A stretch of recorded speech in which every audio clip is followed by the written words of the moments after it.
उखुवत इसको कहते हैं चुभे कांटा जो काबुल में, तो हिंदुस्तान का हर पीरो जवान बेदार हो जाए, तो हिंदुस्तान का हर पीरो जवान बेताब हो जाए।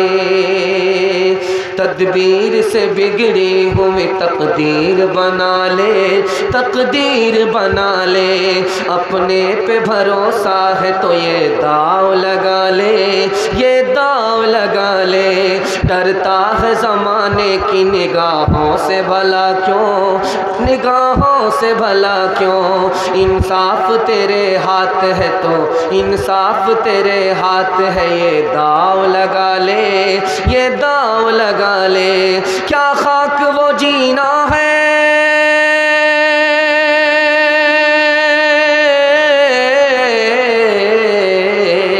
क्या खाक वो जीना है जो अपने ही लिए हो। खुद मिट के किसी और को मिटने से बचा ले, मिटने से बचा ले। जलसा बिल्कुल ठंडा पड़ गया। बेदारी के माहौल में सुनाने के लिए, दुआ तक पहुंचाने के लिए मैं बैठा हूं। थोड़ा सा आप लोग तैयार हैं? मुकम्मल तैयार नहीं है? दोनों हाथ उठा दीजिए इंशाअल्लाह। 3 सवालों से मेरा पैगाम शुरू हो रहा है, बहुत ध्यान से इसको सुनिएगा। दुश्मन दोस्त कैसे बनता है? 3 रास्ते से दुश्मन दोस्त बन जाता है, ये मेरा पहला सवाल है। दूसरा सवाल है इत्तिहाद कैसे कम और ख़त्म होता है? 3 वजह से इत्तिहाद चला जाता है, कम और ख़त्म हो जाता है, ये मेरा दूसरा सवाल है।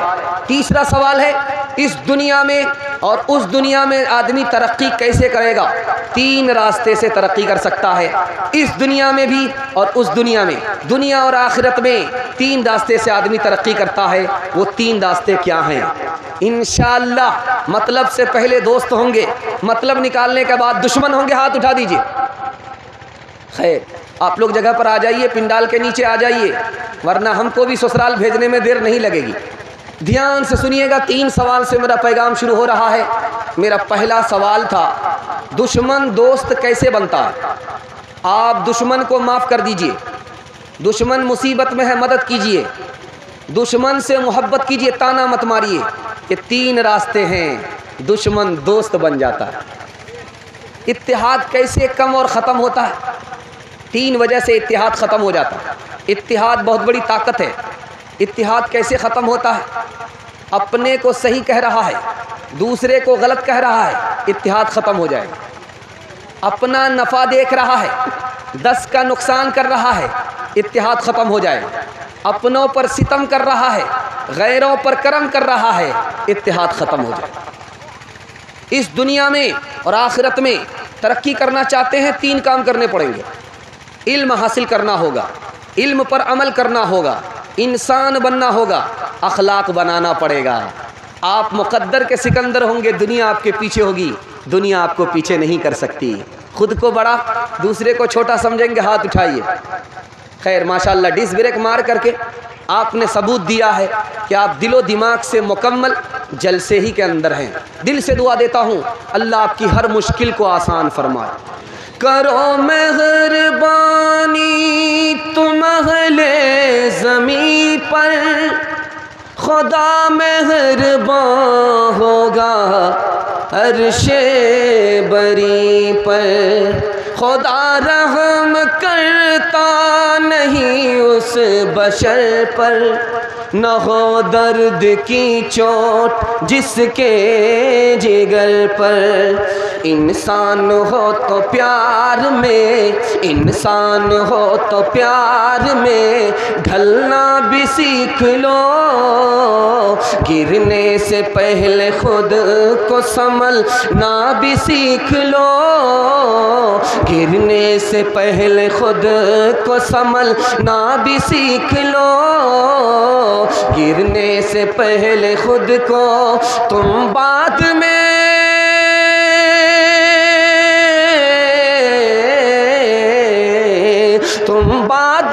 बसाना किसी चंद्रलोक को। धरती पे पहले ठीक से चलना भी सीख लो। धरती पे पहले ठीक से चलना भी सीख लो। पहला पैगाम आ रहा है, बहुत ध्यान से इसको सुनिएगा। मुसलमान कहाँ पहुँच गया, कहाँ था, इज्जत की चोटी पर अल्लाह ने पहुँचाया था, लेकिन आपने आमाल बद की वजह से मुसलमान जिल्लत के गड्ढे में पहुँच गया। नमूना देने के लिए जा रहा हूँ, ध्यान से इसको सुनिएगा। एक तरफ आश्रम है, दूसरी तरफ खानका है। बादशाह भेष बदल करके आ रहा है कि देखें कि कौन ज़्यादा इंसान है, कौन हैवान है। ये देखने के लिए बादशाह भेष बदल करके आया। खाना तकसीम करने का वक्त था। बादशाह जब खानकाह के पास पहुंचा तो खादिम ने रोक लिया, अभी क्यों आए हो, खाना बांटने का वक्त है, दूसरे वक्त आना, अभी तुमको यहाँ से जाना है, यहाँ मत रहो, यहाँ से चले जाओ। उस भूखे को, उस बाहर के मुसाफिर को भूखा प्यासा वापिस कर दिया। खानकाह का जब अखलाक गया तो हुकूमत चली गई। वही राजा भेष बदल करके आश्रम में आया, देखना चाहता था कि आश्रम के लोग कैसा सलूक करते हैं, इंसान के साथ कैसा सलूक करते हैं। जब वो लाइन से लगता है, खाना बट रहा है, तो उसको नौकर ने वहाँ से हटा दिया कि लाइन में आप मत लगिए, आप मेहमान हैं, बग़ैर लाइन के आगे बढ़ कर के खाना ले लीजिए। सबको एक रोटी मिल रही थी, उस आने वाले मुसाफिर को 2 रोटियाँ मिली हैं। उसने पूछा कि तुमने मुझे लाइन से लगने नहीं दिया, मुझे 1 रोटी की बजाय तुमने 2 रोटी दिया। तो कहा कि तुम मेहमान हो, इसलिए तुम्हें लाइन से लगने की ज़रूरत नहीं है, हम तो कुत्ते को 1 रोटी देते हैं, तुम तो इंसान और मेहमान हो, इसलिए हमने तुम्हें डबल रोटियां दी। हुकूमत कैसे गई? मुसलमानों के हाथ से अखलाक गया। गैर मुस्लिमों के हाथ हुकूमत कैसे आई? अखलाक आया। दूसरी मिसाल आपके सामने रखने के लिए जा रहा हूँ, बहुत ध्यान से इसको सुनिएगा। पैदल चल रहा है, कहाँ जा रहा है? मूर्ति का दर्शन करने के लिए। एक जवान सर के बल चल रहा है और मुसलमान काबे की ज़ियारत करने के लिए पैदल चल रहा है। पैदल चलने वाले को पैर है, सर के बल चलने वाले को पैर है। कोई सर के बल चल रहा है, कोई पैदल चल रहा है। उसने पूछा हज में जाने वाला कि तुमको पैर मौजूद है, फिर तुम इसके बावजूद सर के बल क्यों चल रहे हो? उसका जवाब सुनिए। उस गैर मुस्लिम ने कितना प्यारा जवाब दिया कि जब से मैंने मूर्ति को जान दिया है, उसकी इज्जत में, उसके एहतराम में सर के बल चला करता हूँ। आज मुसलमान पैदल अगर हज करने के लिए जाए तो दूसरा मुसलमान उसको ताना मारता है, दिल में शौक नहीं होता कि हवाई जहाज़ पर पैसा अल्लाह ने दिया है तो हज करके आ जाए। तीसरी मिसाल आपके सामने रखने के लिए जा रहा हूँ, बहुत ध्यान से इसको सुनिएगा। 99 मुसलमान कश्ती में सफ़र हो रहा है, एक उसमें हिंदू है। बीच मझधार में कश्ती अटक गई, डगमगाने लगी तो मुसलमानों ने ताना मारा, इसी गैर मुस्लिम की वजह से कश्ती डूब रही है। उसमें जो पढ़ा लिखा मुसलमान था उसने कहा कि देखो, अगर उस गैर मुस्लिम की वजह से कश्ती डूब रही है, वो तो अकेला है, तुम्हारी तादाद 99 है, अगर उस एक गैर मुस्लिम की वजह से कश्ती डूब रही है तो 99 मुसलमान की वजह से कश्ती पार क्यों नहीं लग रही है? मुसीबत में अपने गिरबान में मुंह डाल करके देखो, दूसरे पर उंगली मत उठाओ। चौथा नमूना आपकी खिदमत में लेकर के आ रहा हूँ, बहुत ध्यान से इसको सुनिएगा। आपने नाम सुना होगा राम जी, राम मंदिर, राम जी, राम मंदिर। जानते हैं राम कौन थे? राम उस हस्ती का नाम है जो घर के झगड़े को ख़त्म करने के लिए राजपाट छोड़ दिया। झगड़े को ख़त्म करने के लिए, घर के झगड़े को ख़त्म करने के लिए, भाई के झगड़े को ख़त्म करने के लिए राजपाट छोड़ दिया, जंगल का रास्ता इख्तियार कर लिया। राम उस हस्ती का नाम है जिसने झगड़ा खड़ा नहीं किया, झगड़ा मिटाया। चौथा नमूना आपकी खिदमत में लेकर के आ रहा हूँ, ध्यान से इसको सुनिएगा। पूरे हिंदुस्तान में सिर्फ 3 समाज तरक्की कर रहा है, मरवाड़ी, गुज्जर, महता, उसमें मुसलमान नहीं है। मरवाड़ी आपके बगल में है, अररिया में जाकर के देखिए, मरवाड़ी के यहाँ तरक्की है। मुसलमान को तरक्की नहीं है, मरवाड़ी को तरक्की है। मरवाड़ी को क्यों तरक्की है? 2 वजह से। उसमें कोई नीचे गिरता है, सब लोग मिल करके उसको संभालते। 100 मरतबा गिरेगा, 100 मरतबा संभालेंगे। कौम का आदमी है, अगर वो पीछे रह गया कौम कैसे तरक्की करेगी? इस ख्याल से मरवाड़ी में अगर कोई नीचे गिरेगा सब लोग उसको मिल करके संभालेंगे। लेकिन मुसलमानों का हाल इसके उल्टा है। मुसलमान में अगर कोई गिरता है उसको गाली देते हैं, मुसलमान में कोई ऊपर उठता है तो टांग खींच करके बराबर करते। मरवाड़ी की दूसरी खूबी दिखाने के लिए जा रहा हूँ। मरवाड़ी को तरक्की है क्यों? आप अदालत में वकीलों से जाकर के पूछिए कि मरवाड़ी का मुकदमा अदालत में आता है, तो बोलेगा नहीं आता।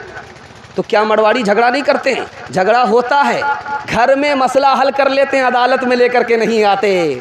और मुसलमानों का झगड़ा घर में हल नहीं होता, अदालत में आता है। 2011 की रिपोर्ट है, एक ज़िला के अंदर मुसलमानों का झगड़ा डोरी एक्ट का 33,000। कैसे मुसलमान तरक्की करेगा? ये आप देख रहे हैं, खुट्टा है, घर में दरख्त लगा हुआ था, 2 भाई का दावा हुआ।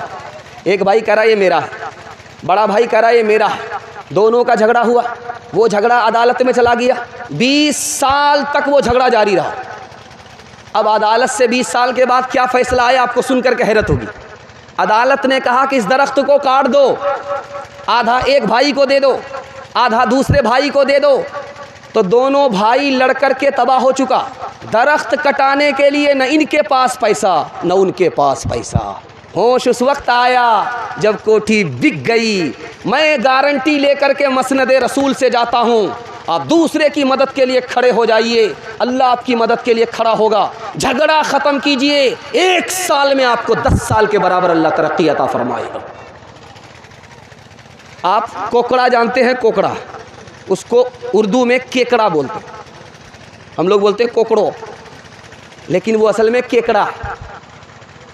हर मुल्क का केकड़ा डब्बे में बंद करके भेजा गया, हिंदुस्तान का केकड़ा डब्बा खोल करके भेजा जा रहा। तो हैरत हुई, यूरोप के लोगों ने कहा यार डब्बा बंद करके इसको लाना चाहिए, तुम तो खोल करके लाए हो, सब भाग गया होगा। कहा हुजूर ये हिंदुस्तान का केकड़ा है, कोई भाग नहीं सकता। जो भी ऊपर जा रहा होगा नीचे वाला उसकी टांग खींच करके बराबर कर रहा होगा, ऊपर जाने नहीं दे रहा होगा। ये हिंदुस्तान का केकड़ा है।